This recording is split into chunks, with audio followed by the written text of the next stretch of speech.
Hello friends, welcome back to my channel Arpita's world.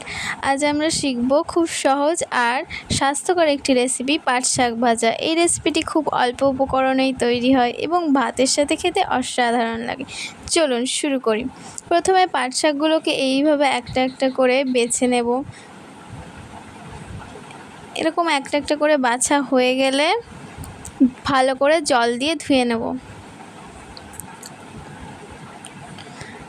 তারপর ছোট ছোট করে কেটে নেব।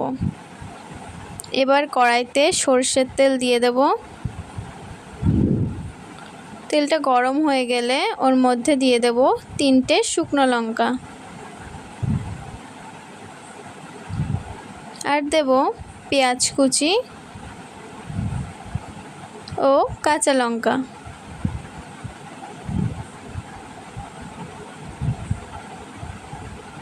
দিয়ে ভালো করে ভেজে নিতে হবে, একটু লাল লাল করে ভেজে নিতে হবে। এইগুলো পেঁয়াজগুলো বাদামি হয়ে গেলে এর মধ্যে কেটে রাখা পাট শাকগুলো দিয়ে দেব। তারপর দেব স্বাদ মতো লবণ আর পরিমাণ মতো হলুদ। এবার ভালো করে মিশিয়ে নিতে হবে।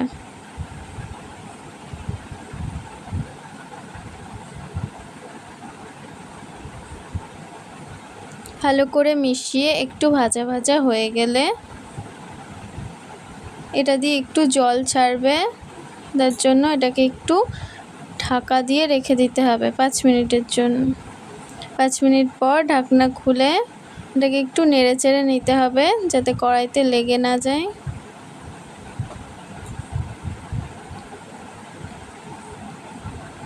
একটু নেড়ে চেড়ে নিয়ে এর মধ্যে দিয়ে দিতে হবে সামান্য পরিমাণে চিনি।